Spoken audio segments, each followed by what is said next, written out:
This scripture, chapter 4, it's on the back of the new sheet. We're looking at life pleasing to God. I'll read from verse 9. Now concerning brotherly love, you have no need to anyone to write to you, for you yourselves have been taught by God to love one another, for that indeed is what you are doing, and to all the brothers throughout Macedonia. But we urge you, brothers, to do this more and more, and to aspire to live quietly, and to mind your own affairs, and to work with your hands, as we instructed you, so that you may walk properly before outsiders, and be dependent upon no one. Let's just pray. Lord, this written word, Lord, we pray that we will be able to understand it by your Spirit, engaging our minds and our hearts, and applying it to our wills, Lord, that we might be obedient to it and respond to it, and that you will be glorified. In Jesus' name. Amen. When we become Christians, it's often we think, what does the Lord like me to do? And sometimes we can be really on fire for God when we first become a Christian. And we think that we need to be sold out for God and to go out in a spectacular way, that we need to give everything, you know. If we don't deny our father and mother and give up everything, you know, Jesus says, you can't be my disciple, you can't follow me. So we get this idea that, you know, we have to be sold out, we have to sell everything, and we have to go and labour and serve for the Lord. And in some cases that's right, in some cases that's what God does call individuals to do. But sometimes God doesn't call us to go out in the spectacular and do the things that maybe we think in Christian circles stand out in the limelight, like Esther in a way. God's not even mentioned in the book of Esther. But God was working providentially behind it all. And in our lives, sometimes we think, well, where is God in my life? We know I'm a Christian. The scriptures tell me that. The word tells me that. And but often you feel like, well, is God really using me? But the answer is yes, that God is really using you. He's using you in the everyday. Sometimes it's, what does God want us to do? It's like going to the bank, you know. He doesn't want you to withdraw all the money and give him all the money. He wants you to go to the bank each week and take a little bit out, and he wants you to give a little bit away here and there in whatever you're doing to his glory. That you might share his love, might make him known. And this is what is pleasing to God. So what is pleasing to God is here, is that which is in the everyday. That's what he's saying, to aspire to live quietly, to mind your own affairs, to work with your hands as we instructed you, so you may walk properly before outsiders and be dependent on no one. You think of that man, the man who was not in his right mind in the Gethsemanes, and he wanted to go with Jesus. He wanted to be following Jesus. He transformed his life. And he wanted to follow him, and Jesus said, no, I want you to go back. I want you to go back to the Decapolis, that area. I want you to go back home and tell people what the Lord has done for you. And that's what the Lord Jesus wants for us. And as Paul is writing here, I want you to do that which is right in your everyday and make me known. You see, here in this church, there were those who were becoming idle. There was misinformation about the second coming, and they were uninformed. You can see that in verse 12 there of chapter 4, that they were concerned about those brothers who had died in the Lord. Verse 13, but we do not want you to be uninformed, brothers, about those who fall asleep, that you may not grieve as others do, who have no hope. So they were misinformed. You needed to inform them. Chapter 5 now, concerning the times and seasons, brothers, you have no need to have anything written to you, for yourselves are fully aware that the day of the Lord will come like a thief in the night. But we can get a bigger view of this little section here in chapter 2 Thessalonians chapter 3. 2 Thessalonians chapter 3 and verses 6 to 9. He's warning against idleness. Because obviously they're down tools, aren't they? They're down tools in the idea that the Lord's return is imminent. And I suppose it would be living, 20 years or after, the Lord's ascension. They were really expectant believers that the Lord's was coming. But these believers had a misinformed theology. Now we commend you, brothers, in the name of our Lord Jesus Christ, that you keep away from any brother who is walking in idleness and not in accord with the tradition that you received from us. For you yourselves know how you ought to imitate us, because we were not idle when we were with you, nor did we eat anyone's bread without paying for it. But with toil and labour we worked night and day, that we might not be a burden to any of you. It was not because we do not have that right, but to give you in ourselves an example for you to imitate. And so there were those who were being idle. 2 Thessalonians chapter 3 verse 11, we see that. And they were misinformed. Also something in 1 Thessalonians chapter 2, I think, picks up on it.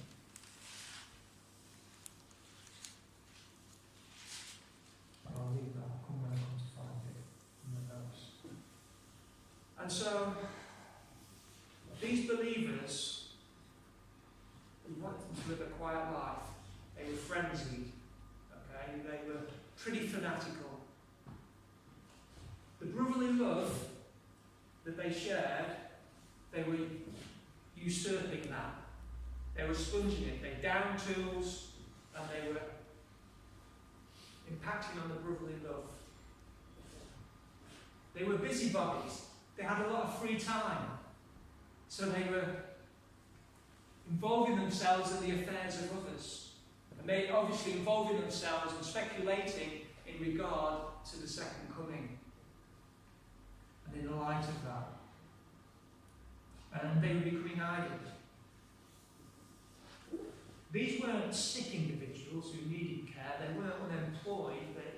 They were able to work, but they had downed tools. And so Paul seeks to say, this isn't a way of living that's pleasing to God. No, you need to be living faithfully as a Christian. You need to be industrious. You need to be working. This is what God requires of us. That's in 2 Thessalonians chapter 2 as well. We get something of this in regard to the second coming. Now, concerning the coming of our Lord Jesus and our being gathered together to him, we ask you, brothers, not to be quickly shaken in mind or alarmed either by a spirit or a spoken word or a letter seeming to be from us, to the effect that the day of the Lord has come. Let no one deceive you in any way, for that day will not come unless the rebellion comes first and the man of lawlessness is revealed, the son of destruction. So there was obviously something going on which was disturbing them. There was misinformation, there was a misbelief of theology in regard to the second coming infiltrating the life of this church, and many had down tools for that.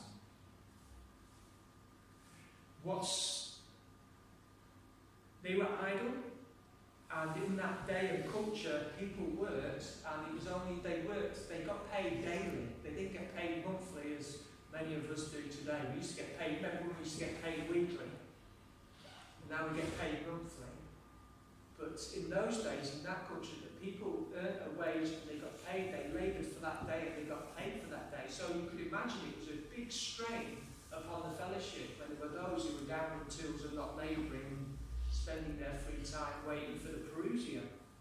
But, and so Paul exhorts them, you need to be working, you need to be faithfully working. So they had this wrong theology, and that wrong theology shaped their Christian practice in what they were doing. And so Paul urges them in chapter 5 and verse 14, he urges the church leaders, he calls them to admonish the idle, to admonish them, so to instruct them. in what is to do that. And here we have in this letter this instruction, isn't it? He's gently guiding them and leading them, telling them how they should be living practically in the day-to-day.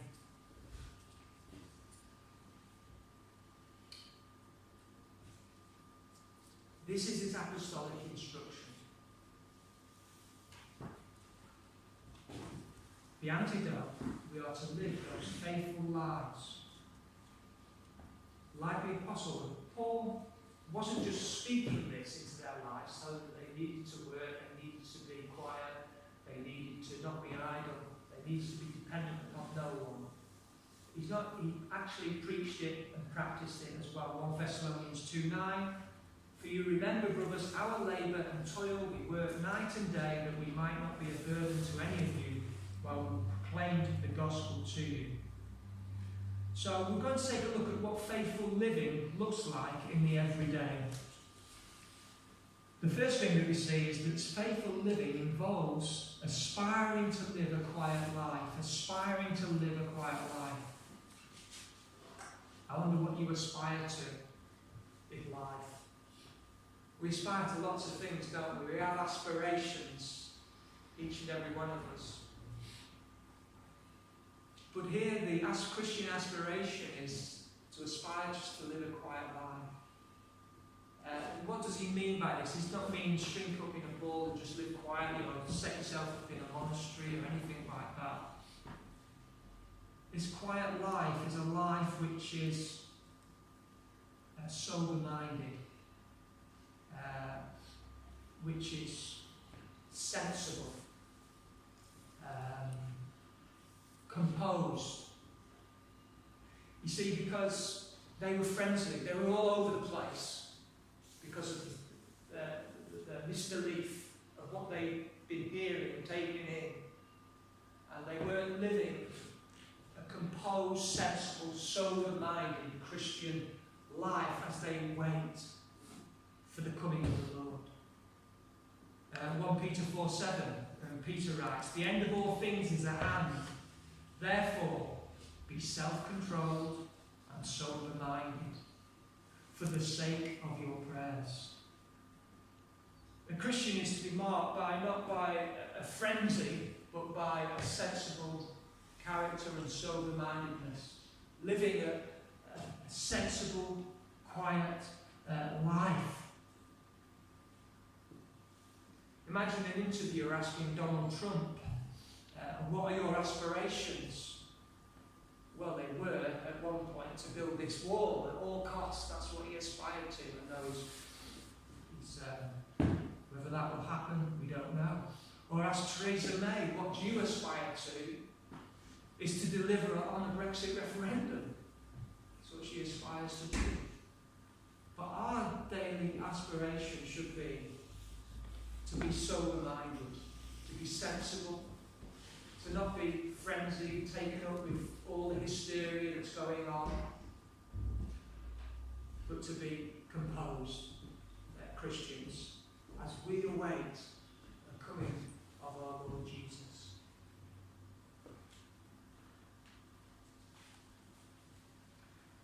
Now, we talked about, I mentioned about, it was their misbelief that shaped their practice, their thinking, it shaped it, and I want to just explain that a little bit.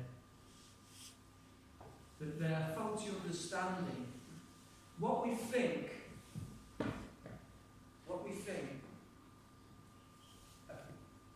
drives our emotions, drives our feelings, it drives our actions.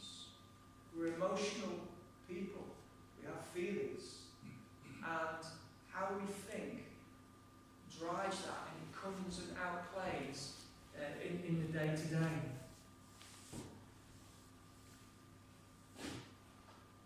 Proverbs 23:7 says, for as he thinks in his heart, so is he. The Bible teaches that our man's feelings, our passions and behaviour are subject to and conditioned by what we think. And what they were thinking was to lay down the tools. But it was all wrong. Roman Emperor Marcus Aurelius stated, "I think in order to determine the way that I am. I think in order to determine the way I am." He had unearthed a truth that he could not wholly appreciate because he didn't know Jesus Christ, who said, "I am the truth," who said, "And the truth shall set you free." You see, when we come to apply this word, when we apply this word correctly and think right according to God and His precepts, then it will flow out in our daily practice, living aright. But if we have a misinformed theology and misinformed thinking, if we are telling ourselves things which aren't true, it becomes a self-fulfilling prophecy, is that word, isn't it? So we become, if we think, "Oh, nobody cares, nobody loves me, oh, I'm hopeless." You know, if you're thinking negatively about things, then you're telling yourself that it's a wrong thinking. Because you are loved by God. You are a child of God. God has plans and purposes for you. We are more than conquerors. And so we have to transform our thinking. We have to change it. We have to apply it aright. And this is what I'm talking about here, about being sober-minded, being sensible, thinking aright. Don't allow wrong thoughts or misbelief to change your practice. Like, this is what happened here. This is what happened. And you can see it all over the place. So it's to allow, this is the antidote, to allow the truth of God's instruction to set you free, to liberate you, to replace the wrong thinking with the truth. This in turn will change our behaviour according to what is in our minds. But we are called to have our minds renewed. Because we have wrong thinking, we have wrong thoughts. And we tell ourselves those thoughts so much that we become. And they outflow out of us. I've got to say, this is something which is really true to me, that I'm seeking to apply to my life at this time. To allow the word to shape me and to destroy. You know, that's word in Scripture, isn't it? I don't know where it is. In Corinthians, take every thought captive. What is it, Steve? Because you say it a lot, don't you? Take every thought captive. Is it 1 Corinthians 10:5? We have to take our thoughts captive because those thoughts which are wrong are not good.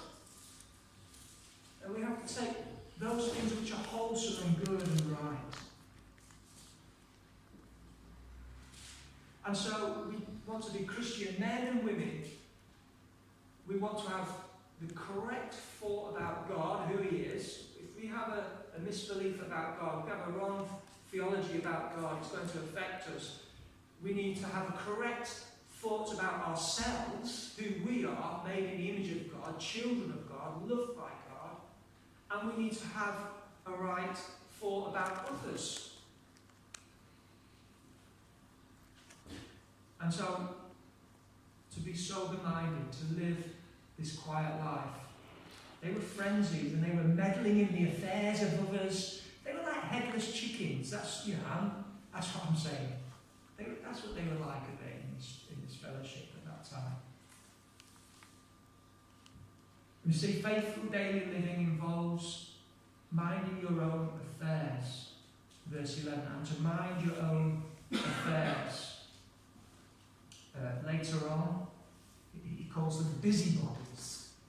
Busybodies. They're busy in themselves because they've got all this free time. So they're no doubt causing disruption. There's probably disruption about the second coming because Paul writes about these letters supposedly from them, which weren't from them. And don't let people disturb you. So they were disturbed by all that was going on.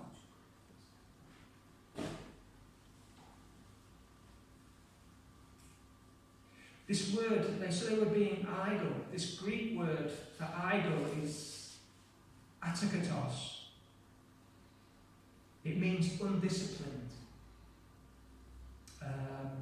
insubordinate. So they weren't listening to anybody. They were undisciplined. They weren't disciplined. They weren't sober-minded. They weren't sensible. They were taken up with their misbelief.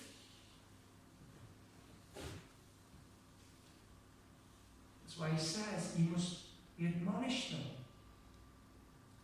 2 Thessalonians 3:11, that's where we hear that Paul identifies them as busybodies. You get that, don't you? I mean, especially in the end times, those with a particular eschatological view or whatever, they've got an unhealthy appetite maybe to impose it on everybody else.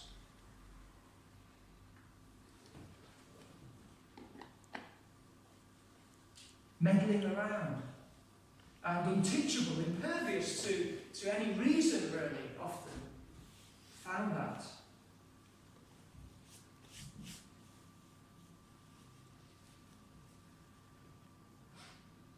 This minding our own affairs. So theologically, it could be involved that, the theological aspect of the second coming.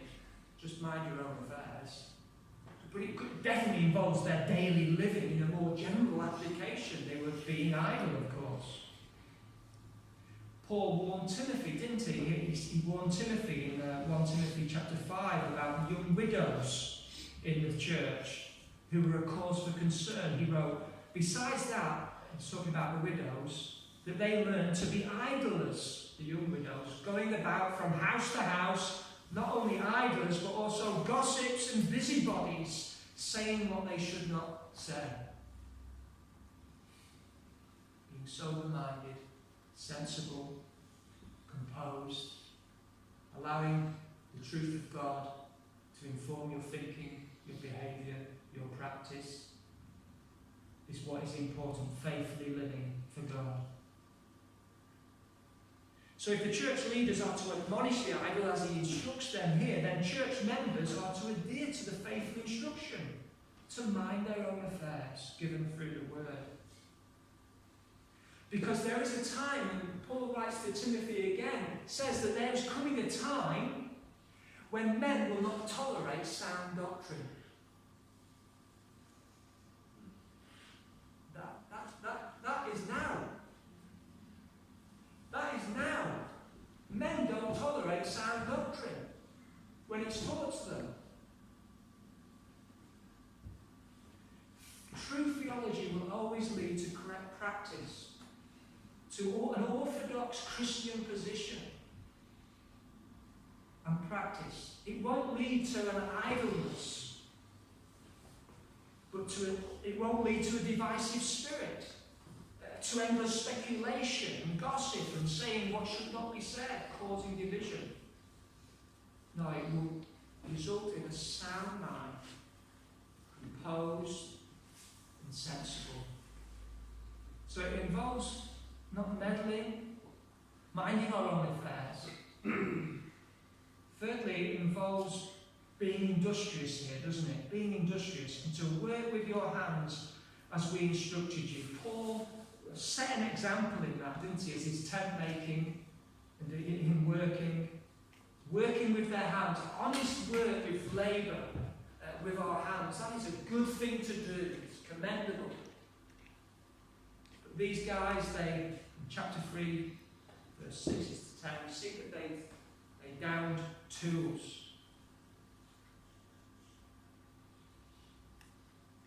Maybe they wrongly believed that work actually showed a lack of faith as they waited. There are Christians today who think, you have a lack of faith if you're not well. You don't need to take tablets. There was once somebody in this fellowship who said you don't need to take medication. The Lord's going to heal you. I mean, what a nonsense.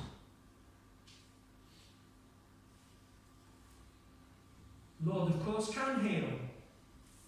He might just heal you through the medication. Then again, he might heal you spectacularly. But don't hang on to that. It might be the cause of the medication. Then again, he might not heal you at all. You might have the greatest healing of all if you're a believer and be in his presence forever. But to be industrious. Because of the imminent return, we are to be industrious. That's why I read that parable of the talents. And then the Lord would give them talents to do, and they went out and they were industrious with what God had given them to do. And we've got to think about what God has given us to do. He's given us labour. He's given us manual labour to work the land. It's a God-given thing. It's a good thing.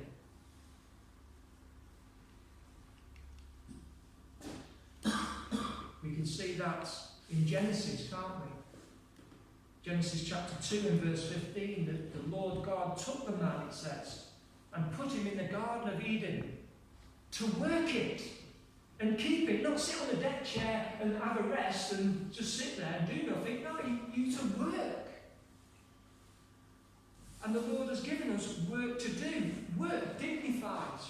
God dignifies our labour, our work that we do.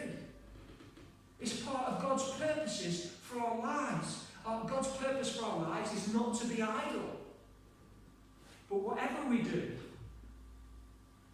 whether we eat or drink, we are to do everything, to the glory of God.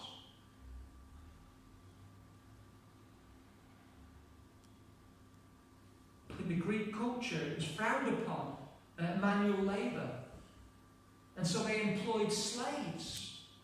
They employed slaves for those tasks, menial tasks, those outcasts to do those works. Same today in our culture, isn't it? We've opened our immigration so that we can get low-skilled workers in, the Eastern Europeans and so on and so forth. They're doing the fruit-picking jobs and the jobs that English people don't want to do. What are they doing, the English people? Half of them are on benefits when they could be working. Because they've lost this sense of purpose, this sense of the dignity to work, the sense of worth. Now, don't get me wrong. There are those who are sick, those who are disabled, those who rightly cannot and should be cared for. And so it is in our churches too. There are those who should be cared for. Like we see in the teaching in 1 Timothy in regard to caring for widows. But the scriptures do say if we don't care for our own families and our own selves, we're worse than an infidel. If we're always expecting somebody else to pick up the tab and care for us, then that is not the Christian example. That is not the Christian way. The Christian way is to labour and to work hard in whatever you do. It is a good thing. It is a good thing to work for British Gas, to work for Serco, to go around cleaning houses, to be a pastor of a church, or to work in the fish and chip shop. It's a good thing to work, to labour for us. This is what the Lord wants us to do. He wants us to be busy. And in those things that we're doing, we make Christ known.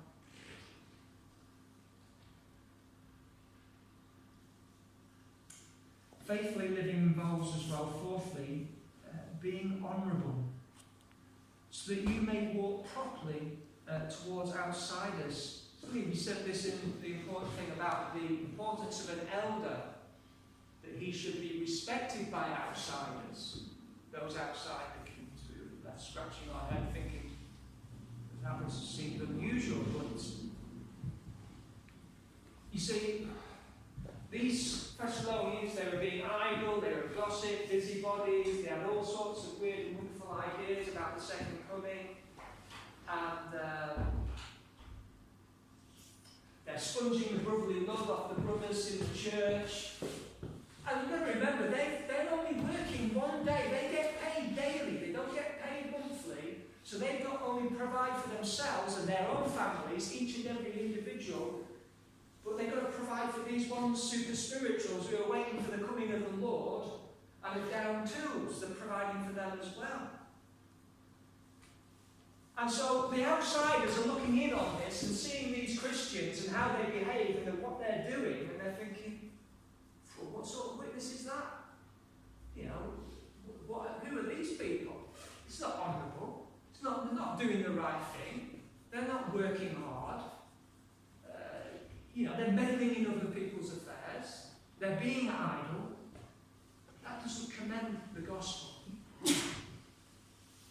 But when Christians are faithfully living out and living honourable lives, respectable lives, the world will notice.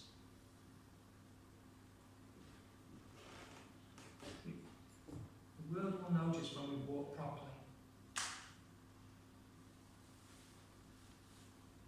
We should always live an honourable way. So when that comes to things like our paying taxes, our occupations, and the law, we should always be being those law-abiding citizens, upright. Render unto Caesar what is Caesar, and unto God what is God's. Living honourable lives. So that outsiders will see our good works and praise our Father in heaven, as Peter says. The gospel doesn't make us social renegades. It doesn't make us, renegades in going against everything. No, it makes us upstanding, law-abiding citizens, contributing to society for its betterment, for its function, and to the glory of God. Hard working in our occupations, going over and beyond others, honest in all our dealings, to hold up for the family and the family life, contributing, being that salt and light in our world. Titus 9 says, bondservants are to be submissive to their own master. Masters in everything. They are to be well-pleasing, not argumentative, not pilfering, but showing all good faith, so that in everything they may adorn the doctrine of God, our Saviour. We're to be honourable and respectable in that. This is what he's meaning. Walk properly towards outsiders. 1 Peter again says, 2:12, keep your conduct among the Gentiles honourable, so that when they speak against you as evildoers, so they're going to do that they may see your good deeds and glorify God on the day of visitation. Finally, fifthly, faithful living involves and be dependent upon no one. Be dependent upon no one. We are a body, collectively, corporately, and we belong to one another. But we are also independent, and that it calls us here not to be dependent upon others, but to basically saying, you need to work, you need to provide for yourself, you need to provide for your family and for your home.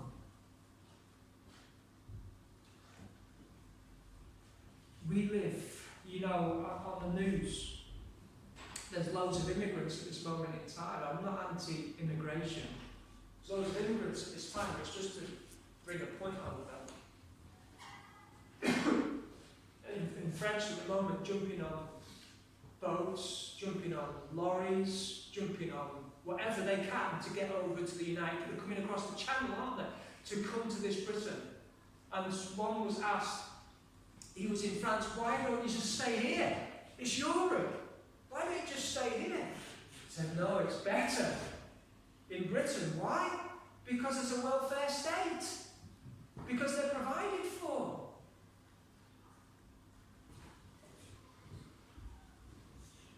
Christians are to be independent.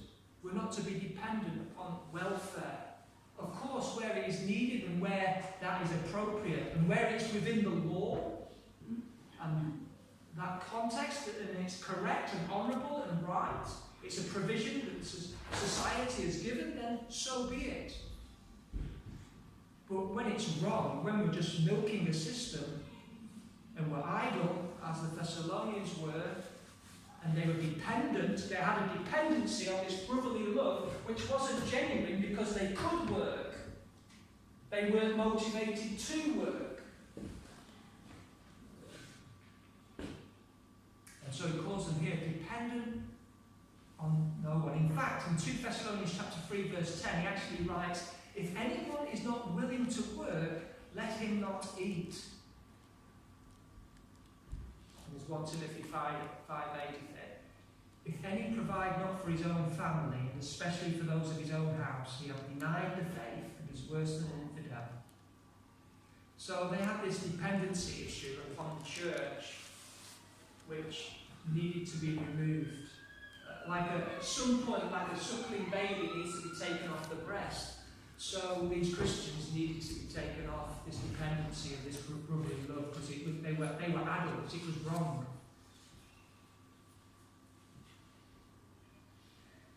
So it was a drain on the resources of the church, and probably those who really did need help with the brotherly love weren't getting it because of these individuals were receiving it to cope their lifestyles. The reality is that our communal love of the body calls each and every one of us to independently to work hard, to provide for our own needs, but then also out of the overflow to provide for the community of that body. And so that body can then reach out to others.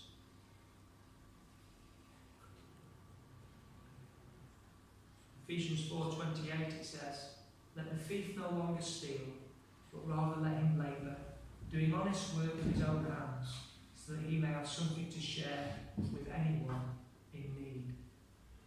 And so Paul wants them to go back to work in order that they can provide for themselves and contribute to the needs of the community of God.